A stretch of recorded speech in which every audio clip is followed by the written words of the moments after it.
네, 여러분 53페이지 문제 18번입니다. 함께 풀어보겠습니다. 일반 과세자인 갑의 2024년 제1기 매출은 8천만 원이다. 동금액에는 매출과 관련한 매출 할인액 400만 원, 매출 애누리액 200만 원이 포함되어 있는 금액이다. 이 외에 실적에 따라 거래처에 지급한 장려금 300만 원이 있는 경우 갑이 확정 신고와 관련하여 신고하여야 할 과세 표준은 얼마인가라고 해서 계산 문제죠. 자, 근데 사실 이게 항목이 막 복잡하거나 우리가 뭐 산식을 복잡한 걸 적용해서 뭐 안분해야 되거나 막 이런 문제는 아닙니다. 항목을 몇 개 주어져 있는 우리가 항목을 우리가 과세 표준에 들어가는지 안 들어가는지 사실 그거를 구별할 수 있냐라는 정도의 문제잖아요. 그죠? 계산 문제의 형식을 띠고 있긴 하지만 중요한 거는 이 항목이 과세 표준에 들어가는지 안 들어가는지를 구별할 수 있는지를 물어보는 거예요. 자, 매출이 8천만 원이다. 그죠? 여기에서 시작을 해서 들어가 있는 항목들, 여기에 뭐가 들어가 있다고요? 매출 할인액 400만 원과 매출 애누리액 200만 원이 이 8천만 원 안에 포함되어 있다는 거죠. 풀어보겠습니다. 뒤쪽에. 자, 뒤에 55페이지 가세요. 자, 일단 주어진 자료 8천만 원. 제가 100만 단위로 쓰겠습니다. 80이라고 적으면 요 1의 자리가 100만이니까 80이라고 말하면 적혀 있으면 8천만 원을 표현하는 거겠죠. 8천만 원에서 이제 밑에 풀이 어떤가요? 자, 이런 항목들은 공급가액에 포함하지 않습니다라고 해서 매출 애누리, 매출 환입, 매출 할인 이런 항목들은 공급가액에 포함하지 않는다입니다. 매출 애누리, 매출 환입, 매출 할인액 이런 친구들은 여러분 뭐 재무회계, 뭐 법인세법, 소득세법, 부가가치세법 공히 똑같이 처리해요. 이 친구들은 실제로 매출을 보지 않고 우리가 순매출을 잡을 때 제외하는 친구들이잖아요. 그죠? 그래서 이 친구들은 제외해야겠다. 이 8천만 원 안에 매출 애누리 200만 원이 들어있다면 아 너는 빠져. 너는 실제로 팔린 게 아니니까 깎아준 거니까 빠져. 400만 원 매출 할인은 뭐예요? 상대방이 물건을 사간 사람이 뭐 빨리 좀 이제 결제를 해가지고 약속한 대로 좀 깎아드릴게요. 결과적으로는 매출로 보지 않는 항목이니까 400만 원도 빠지세요. 이 둘은 빼는 거예요. 자, 그리고 또 어떤 항목이 있다고 했죠? 문제에서. 요게 있네요. 실적에 따라 거래처에 지급한 300만 원이 있는 거예요. 여러분이 표현을 잘 보셔야 돼요. 이 외에 실적에 따라 거래처에 지급한 300만 원이 있다. 이때 이걸 어떻게 처리할 것인지라는 거예요. 자, 표현 첫 번째. 내가 8천만 원 이 매출인데 이 중에서 결과적으로 매출 할인과 매출 애누리 이만큼 깎아준 게 되니까 이 600만 원은 결국 뺐죠? 자, 그 사건 있고 나서 별개로 우리가 상대방한테 저희 물건 사주셔서 감사합니다라고 장려금은 여기서는 여러분 뭐예요 이게? 판매 장려금입니다. 판매 장려금. 인센티브죠. 그래서 상대방이 매년 내가 새우깡을 만드는데 과자를 만드는데 우리 과자를 매년 많이 사가고 있대요. 예를 들어 1억 원어치 막 사가고 있대. 예를 들면 그거 너무 고맙잖아요. 그리고 내년에도 다른 과자 말고 꼭 저희 거를 꼭 사주세요. 라는 표현으로 얼마를 좀 줄 수 있겠죠, 여러분? 저희 거 사주셔서 참 감사합니다. 저희 거를 판매해 주셔서 사가 주셔서 너무 감사합니다. 앞으로도 그런 판매 행위를 많이 해주세요라고 장려하는 거죠, 상대방한테. 장려는 그렇게 많이 해주세요라고 북돋는 거잖아요, 그죠? 그러니까 앞으로도 우리 거 많이 사주세요라는 취지로 돈을 줬다는 거예요, 상대방한테. 알겠죠? 그게 판매 장려금을 상대방한테 지급한 겁니다. 실적에 따라 거래처에 이 300만 원을 지급했다는 거죠. 이해되시죠? 이걸 어떻게 처리하는지 또 뒤에 보시면은 자, 55페이지. 사실 여러분 지금 이 문제의 핵심은 이겁니다.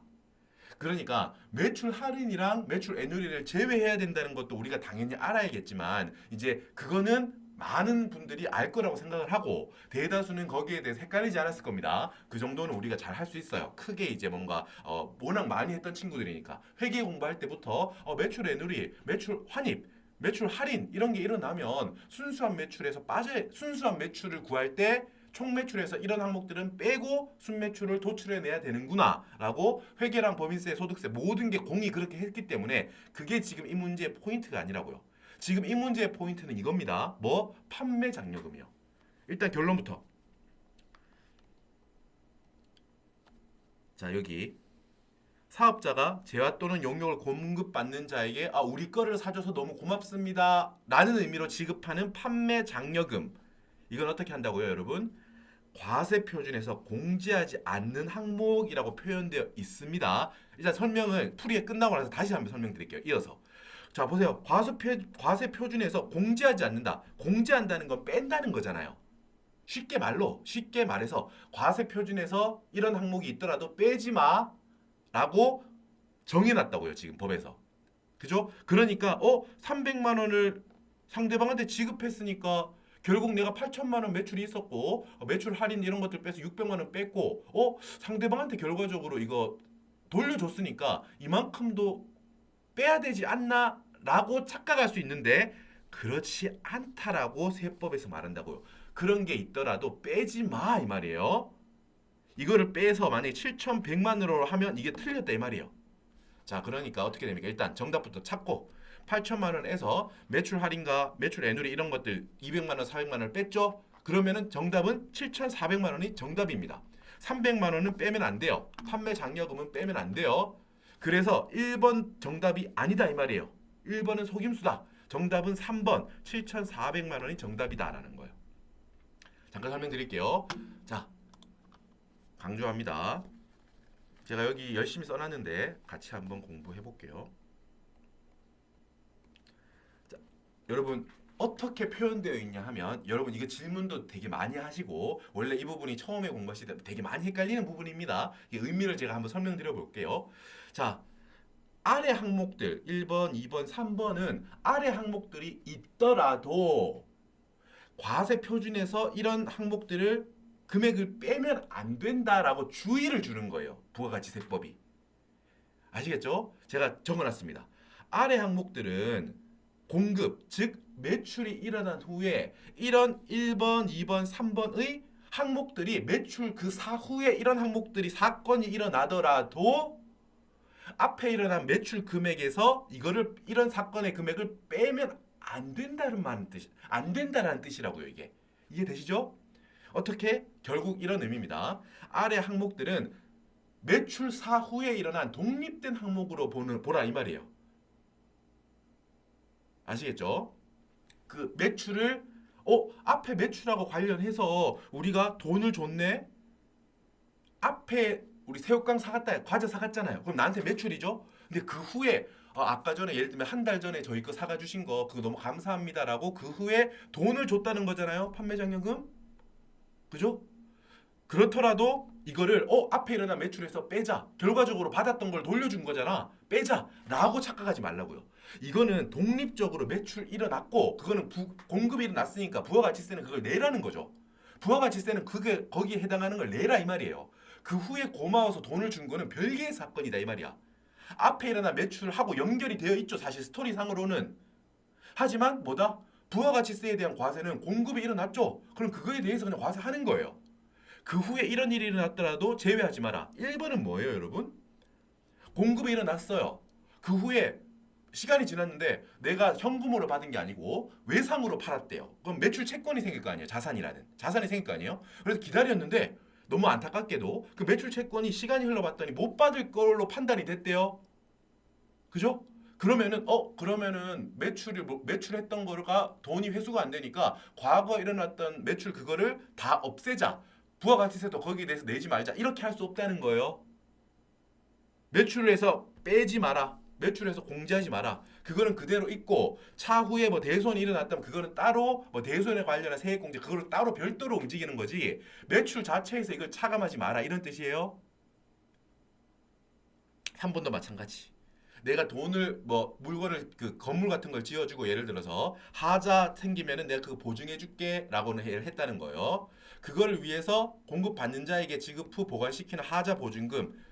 자, 매출은 매출이고 하자 보증금은 별도의 사건으로 보는 거니까 그거에 관련해서 지급을 했더라도 판매자가 그거에 대해서 지급했더라도 빼지 마라 이 말이에요.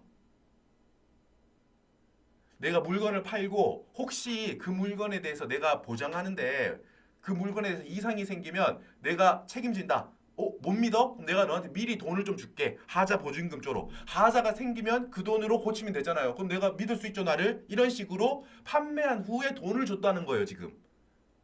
그런 스토리인 거지, 3번은. 그렇다고 하더라도 원래 매출 내가 받은 돈에서 일부를 떼서 준 거긴 하더라도 뭐는 건드리지 마라. 부가가치세를 취소하는 그런 행위는 아니라는 거야. 매출은 매출이야. 부가가치세가 과세되는 공급은 했다는 거죠. 공급은 일어났고 종결됐어. 그러니까 쉽게 말해서 부가가치세는 내라 이 말이에요. 됐죠? 그 후에 준 거는 다른 독립된 사건으로 보는 거니까 그 사건이 일어났다고 해서 과거에 일어났던 매출에서 이 금액만큼 빼지 마라 이 말이에요. 여러분 지금 스토리가 이렇게 이어지는 겁니다. 이게 처음에 뭐 이게 그 복습이나 이런 공부 같은 거 처음에 부가가치세법 하실 때 앞뒤 스토리가 없이 과세 표준에서 공제하지 않는다. 이제 이해되시죠, 여러분? 매출이 일어났다고요, 과거에. 그 후에 이런 사건이 일어나더라도 과세 표준에서 이거를 빼지 마라. 이제 이해되시잖아, 우리 전부 다. 근데 이런 스토리 앞뒤 없이 그냥 이거 본다고 생각해봐요. 이렇게 생각하면 틀린다는 거예요. 지금부터 말하는 건 틀린 생각이에요. 오류. 과세 표준에서 아래 항목들은 공제하지 마라? 그러면 공제하지 않으니까 즉 빼지 말란 소리네. 그럼 이거는 더하란 소리구나. 그러면은 예를 들어서 판매 잔고금 300만 원이 있다. 이걸 더하자. 이렇게 생각할 수 있거든요, 여러분. 당연히 착각할 수 있습니다. 과세 표준에 가산하라는 의미가 아니에요. 여러분, 제가 지금 말한 거 듣고 원래 방금까지 안 헷갈렸는데 네가 지금 말하니까 갑자기 너무 헷갈린다. 뭐 여러분, 제가 여러분 헷갈리라고 이런 말씀을 드린 게 아니고 이게 처음에 볼 때 이렇게 착각하기 되게 쉬운 항목입니다. 그냥 요 주제 과세 표준에 공제하지 않는다. 공제하지 않는다? 빼지 않는다?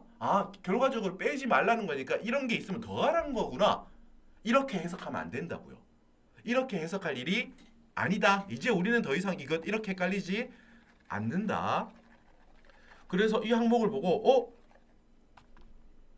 문제를 풀 때 8천만 원이야. 매출 할인 빼고 매출 할인과 매출 애널이 빼. 그리고 실적에 따라 거래처에 지급한 잔여금 300만 원. 이거 판매 잔여금이구나. 판매 잔여금이고 내가 공부한 바에 따르면 이 판매 잔여금은 과세 표준에서 빼지 않는다고 했어. 그럼 이건 더하라는 소리구나. 더하기 300만 원. 이러면 정답이 7,400만 원, 7,700만 원이 되죠. 그리고 여러분 너무 무섭게도 어때요? 보기에 있죠, 5번. 아닙니다. 이러면 낚인 거예요. 낚시당한 거라고. 우린 낚이지 않습니다. 빼도 안 되고 더해도 안 돼요. 아시겠죠? 근데 여러분 이게 헷갈리기 쉽습니다. 원래 스토리를 모르면 헷갈리기 쉬워요. 하지만 우리는 어떻습니까? 우리는 스토리를 알잖아요. 이렇게 하면 안 된다. 아니다. 7,700만 원. 우리는 알고 있다. 말씀드리고 마무리하겠습니다. 1번, 2번 상목의 항목들을 별도로 부가가치세법에서 이렇게 규정해 놓은 거는 헷갈리지 마세요 라고 딱 못 박아둔 거예요. 매출이 일어났죠? 물건을 파셨죠? 물건을 파시고 나서 그 후에 대손이 생기거나 판매 잔여금을 상대방한테 줬거나 하자 보증하는 명목으로 상대방한테 돈을 지급했더라도 매출 후에 지급했더라도 그거는 매출 후에 일어난 독립된 항목으로 보셔야 돼요. 그렇기 때문에 그 전에 있었던 매출에서 이 금액들을 차감하지 마세요 라는 의미로 과표에서 공제하지 않은 항목으로 얘들을 규정해 놓은 거라고요. 결과적으로 이런 항목들이 있어도 빼면 안 됩니다.